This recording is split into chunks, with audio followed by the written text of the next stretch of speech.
Θα ακούσεις όσα γνωρίζουν λίγοι. Είναι όλοι οι δράστες γυναικοκτονιών ίδιοι? Τι συμβαίνει στο μυαλό του θύματος όταν κακοποιείται? Τι σημαίνει θόλωσα? Γιατί πολλές γυναικοκτονίες γίνονται με στραγγαλισμό ή ασφυξία με αντικείμενο? Πώς μπορείς εσύ να ελέγξεις το θυμό σου στα δύσκολα? Και κάτι πιο συγκλονιστικό για το τέλος. Τα ανήλικα που βλέπουν ή έχουν βιώσει τη βία στο σπίτι δεν παρατηρούν απλώς τσακωμούς. Βλέπουν ένα χάρτη σχέσεων. Ποιος έχει δύναμη, ποιος υπακούει, ποιος επιβιώνει. Και κάποια μέρα μπορεί να χαράξουν πάνω στον ίδιο χάρτη όχι μέρη προς εξερεύνηση, αλλά σημεία για να κρύψουν ίχνη. Σε πολλές περιπτώσεις έχουμε το εξής μοτίβο. Μία μητέρα κυριαρχική ή συναισθηματικά απρόβλεπτη σε συνδυασμό με ένα πατέρα αδύναμο ή αυταρχικό αλλά συναισθηματικά πόντα. Μπορεί επίσης η εμπειρία μητρικής απόρριψης ή αστάθειας να κάνει τον φόβο εγκατάλειψης να ξαναζωντανέψει σε συντροφικές σχέσεις. Ας πάμε σε κάτι που πολλοί παραβλέπουν. Ο μισογυνισμός είναι περισσότερο κοινωνικό παρά ψυχικό κατασκεύασμα. Είναι φοβερό ότι υπάρχουν προφίλ που συμβουλεύουν πώς να κακοποιήσεις ψυχολογικά μία γυναίκα και έχουν 500 και likes. Ή μισογυνιστικά σχόλια, τα οποία δυστυχώς ασπάζονται και πολλές γυναίκες. Να αναφέρω εδώ ότι ένας από τους δείκτες επιθετικότητας είναι και η ρητορική μίσους στις γυναίκες. Να δούμε τώρα τους 4 τύπους δραστών, σύμφωνα με τις κατηγοριοποίησεις της ερευνήτριας Βινιόλα Λεβέσκη. Ο πρώτος τύπος είναι ο εγκαταλειμμένος δολοφονικός άντρας, καταδικασμένος στη διάλυση της σχέσης.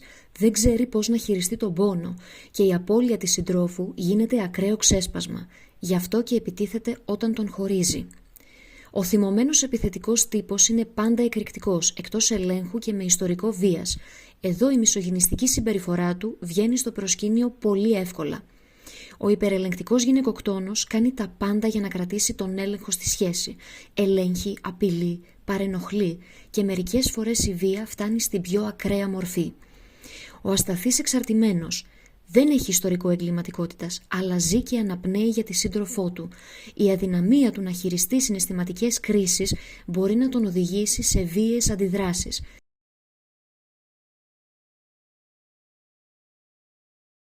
Πάμε τώρα στην έννοια του θολώματος. Πολλοί δράστες συχνά περιγράφουν μία στιγμή ανεξέλεγκτης παρόρμησης. Κάποιοι απλώς δικαιολογούνται. Δυστυχώς όμως βγαίνει το κοινωνικό, θα πω, συμπέρασμα ότι η γυναικοκτονία είναι ένα κακό που έτυχε. Πριν το εξηγήσω νευροβιολογικά, θα εκφράσω την άποψη ότι η γυναικοκτονία είναι μία κορύφωση συσσωρευμένης ασυγκρατησίας λόγω τραύματος ή πατριαρχικής δυσφορίας. Η πατριαρχία πνίγει και τον άντρα και τον ακροτηριάζει σε επίπεδο ευαισθησίας. Ναι, μεν υπάρχουν παρορμητικές στιγμές, όμως οι αποτρόπαιες πράξεις, όπως το έγκλημα, έχουν να κάνουν περισσότερο με το πόσο ισορροπημένα και συνεργατικά λειτουργούν οι εγκεφαλικοί μηχανισμοί μας στα δύσκολα. Κάτι που δείχνει πόσο επικίνδυνο είναι το θόλωμα είναι η ικανότητα του προμετωπιαίου φλοιού που διευθύνει και την αυτοσυγκράτηση να μην καταρρέει όταν επικρατούν αρνητικά συναισθήματα.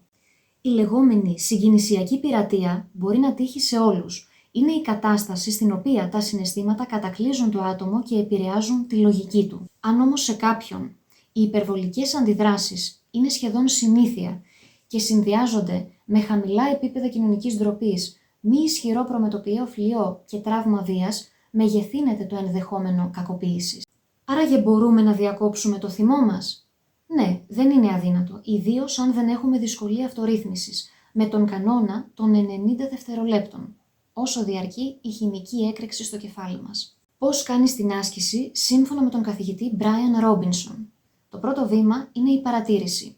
Όταν νιώθεις αυτό το έντονο κύμα θυμού να έρχεται, δηλαδή ζέστη στο πρόσωπο, σφίξιμο στο στήθος, τότε πρέπει να πεις στον εαυτό σου ότι αυτή είναι απλά μία χημική αντίδραση που διαρκεί μόνο 90 δευτερόλεπτα. Το επόμενο βήμα είναι η χρονομέτρηση.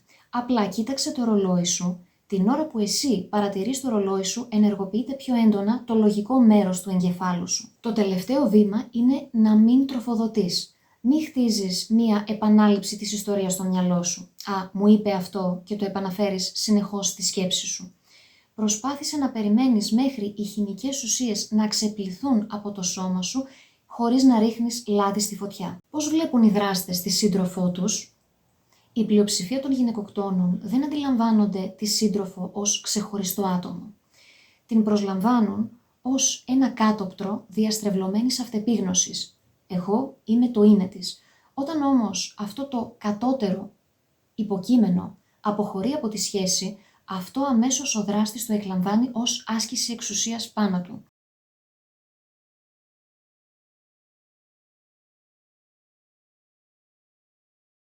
Γιατί πολλές γυναικοκτονίες γίνονται μέσω στραγγαλισμού ή ασφυξίας? Ο στραγγαλισμός επιτρέπει στο δράστη να νιώθει ότι μπορεί να ορίσει απόλυτα την ύπαρξη του θύματος και στην κυριολεξία ότι μπορεί να του πάρει την ανάσα. Άλλες φορές μπορεί να θέλει να το κοιτάζει στα μάτια για να νιώσει τον τρόμο του. Επίσης, κάποιοι δράστες μπορεί να αντλούν σεξουαλική ικανοποίηση από αυτήν τη μορφή θανάτωσης. Η ασφυξία, από την άλλη, είναι πιο δύσκολο στο να ανιχνευτεί συγκριτικά με τη χρήση όπλου. Επιπλέον, κατά τη διάρκεια του περιστατικού, οι γυναίκες μπορεί να εμφανίσουν απώλεια συνείδησης ή απώλεια μνήμης και ο στραγγαλισμός έχει αποδεδειγμένα συνδεθεί με τον κίνδυνο εμφάνισης εγκεφαλικού επεισοδίου. Η πορεία προς τη γυναικοκτονία κινείται σε μία τροχιά 3 φάσεων. Στην πρώτη, πριν δηλαδή τα λόγια λατρείας, ο δράστης ασκεί λεκτική ή ψυχολογική βία, ενώ το θύμα δικαιολογεί. Στη δεύτερη, η βία εκδηλώνεται σωματικά ή σεξουαλικά ή και τα δύο, με το θύμα να συνειδητοποιεί την επικινδυνότητα αλλά να φοβάται να μιλήσει. Και η τρίτη φάση αφορά τη μεταμέλεια. Ο δράστης προσφέρει υποσχέσεις αλλαγής και λέει ότι μετάνιωσε. Το ζευγάρι βιώνει πάυση της έντασης, όμως η επιθετικότητα κάνει απλώς ένα διάλειμμα. Η χειρονομία για τα θύματα ενδοοικογενειακής βίας. Όταν δούμε αυτήν τη χειρονομία δεν προσπερνάμε. Τι δείχνουν έρευνες για τις υποθέσεις στην Ελλάδα? Κλείνοντας, ας πάμε σε μια ελπιδοφόρα στιγμή το 2015 στη Βρετανία, όπου μια γυναίκα, η Σέριλ Τρίτουεϊ, σώθηκε καλώντας την αστυνομία προσποιούμενη ότι ήθελε να παραγγείλει πίτσα. Αντλώντας πληροφορίες από το site «Το κουτί της Πανδώρας» κατηγορία κόσμος, να δούμε το συγκλονιστικό διάλογο με την αστυνομία. Όπως βλέπουμε, η ευσυνείδητη αστυνομικός κατάλαβε αμέσως ότι η γυναίκα δεν ήθελε να παραγγείλει πίτσα και έτσι της είπε να μιλάνε με κωδικούς, όπως η λέξη πεπερώνι, για να πάρουν περισσότερες πληροφορίες σε σχέση με τη συμπεριφορά του δράστη.